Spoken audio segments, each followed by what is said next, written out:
Assalamualaikum warahmatullahi wabarakatuh. Selamat pagi. Perkenalkan, nama saya Tatang Stisna dengan NIM 64240120. Pada kesempatan ini, saya akan memaparkan hasil perencanaan produksi mobil Daihatsu pada tahun 2025. Berdasarkan data, total rencana penjualan tahun 2025 mencapai 150.719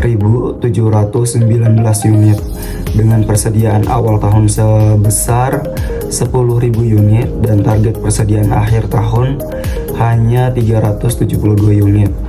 Maka total kebutuhan produksi bersih diperoleh sebesar 150.719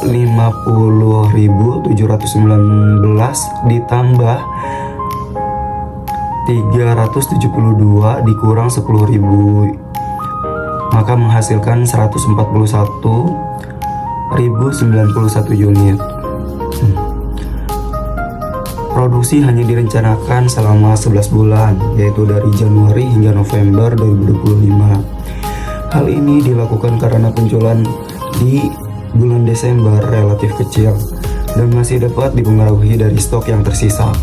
Selain itu, target persediaan akhir tahun memang kecil, hanya 372 unit, sehingga tidak diperlukan kegiatan produksi tambahan pada bulan Desember. Dari total kebutuhan 141.091 unit, saya menetapkan produksi reguler sebesar 10.350 unit per bulan. Produksi reguler ini berfungsi untuk menjaga ketersediaan stok setiap bulan agar tetap positif dan tidak terjadi kekurangan.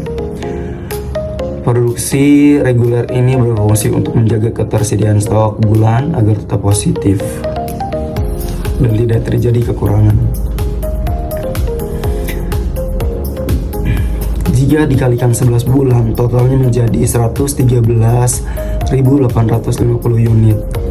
Kemudian selisih 27.241 unit dialokasikan pada 6 bulan dengan penjualan tertinggi, yaitu Januari, Februari, Maret, Mei, Juni, dan Oktober. Masing-masing bulan tersebut mendapat tambahan 4.540 unit, sehingga total produksi tahun tetap 141.091 unit sesuai kebutuhan.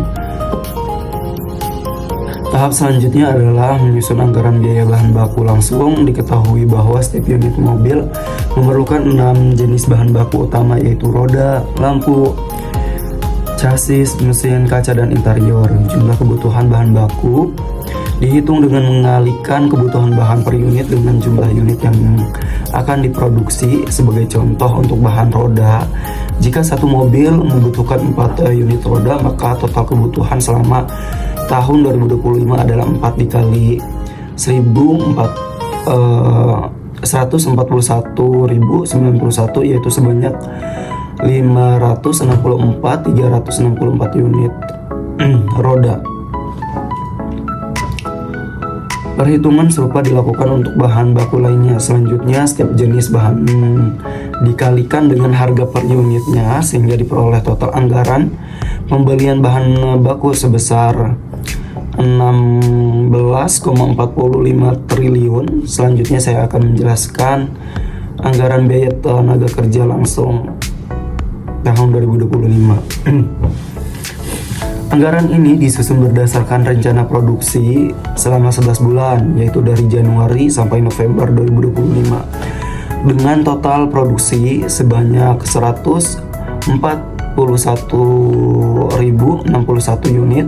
Diketahui bahwa satu unit produk membutuhkan waktu pengerjaan selama 14 jam kerja. Untuk menghitung biaya tenaga kerja, saya menggunakan upah minimum regional DKI Jakarta sebesar 5.700.000 per bulan. Selanjutnya, untuk mengkonversi upah bulanan menjadi upah per jam, digunakan standar jam kerja normal nasional, yaitu 8 jam per hari dan 5 hari kerja per minggu, sehingga totalnya 40 jam per minggu. Dalam 1 tahun terdapat sekitar 52 minggu, sehingga total jam kerja normal per tahun adalah 40 jam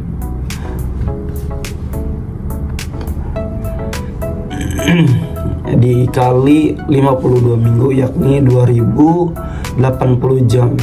Jika dibagi dengan 12 bulan maka rata-ratanya menjadi 2080 jam dibagi 12 bulan maka menghasilkan 173 jam kerja per bulan. Berdasarkan perhitungan tersebut, upah per jam dihitung dengan cara 5.700.000 rupiah dibagi 173 jam sehingga diperoleh sebesar 32.948 per jam kerja. Karena setiap unit membutuhkan 14 jam kerja, maka biaya tenaga kerja langsung per unit adalah 14 dikali 32.948 rupiah jika dikalikan dengan total produksi sebanyak 141.091 unit, maka total anggaran biaya tenaga kerja langsung tahun 2025 adalah sebesar 65.081.200.000 rupiah.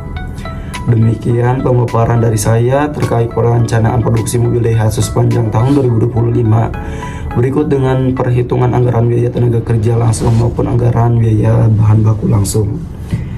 Sekian dan terima kasih.